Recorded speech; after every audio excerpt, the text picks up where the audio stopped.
kumenya izina ry'Imana ni ikintu gikomeye cyane kuko nico Imana yabwiye Mose mu Kuvayo 3:13 Exode 3:13 Imana yimaze kubwira Mose aje kubwira abana ba Israeli ko bakwiye kuva muri Egiputa, ariko Mose 13 arabwira Imana ati none nibambaza nzokwishura gute? Ko ico gihe nogera mwumve ko hari ibigirwamana vyinshi, ariko bari bakeneye kumenya iyo Mana yakubwiye niyihe. Musomye rero ku 14 niho yacivuga ati bagira uti ndiho niwe yandungitse. Iryo zina rya ndiho rero nashaka twumve yuko iyo uhamagaye ndiho nuvuga yuko itandukanye n'izindi Mana. Ndiho rero ni mu Kirundi bagerageje kubisobanura, mu Gifaransa bavuga je suis, mu Congereza bavuga I am, ariko mu Giheburayo ijambo Imana yabwiye Mose si ndiho, yavuze haya, ni H-A-Y-A-H.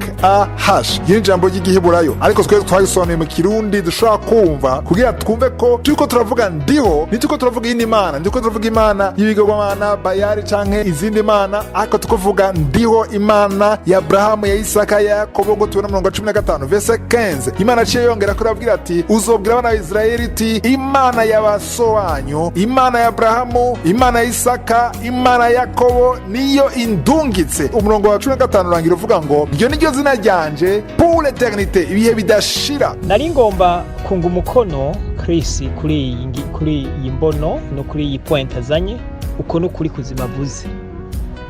Imvugo ivugwa ngo uhoraho canke ivuga l'Eternel canke Lord, izo ni imvugo zashyizweho, ni imvugo z'abantu mu bisanzwe, nta jambo ririho babisunze ribaha izo mvugo.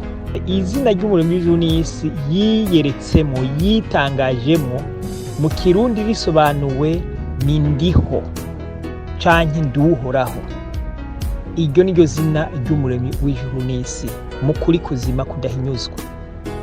Rero iyo ugiye mu ndimi zitandukanye nk'ubugiye nko mu Giheburayo, iryo zina ntabwo riza kuba ziriya ndome zine ngo yode hey wawe hey bavuga ngo ntizivugwa ngo iki n'iki, zijya bace bakoramo Yahwe na Yahuwa n'ibindi, bijya bakozemo Yahwe na Yahuwa n'ibindi bintu bitandukanye n'Umuremyi w'ijuru n'isi, n'ibindi bintu by'Abanyakanani bagiye kunyegeteza muri Bibiliya babyitirira ngo niryo zina ry'Umuremyi.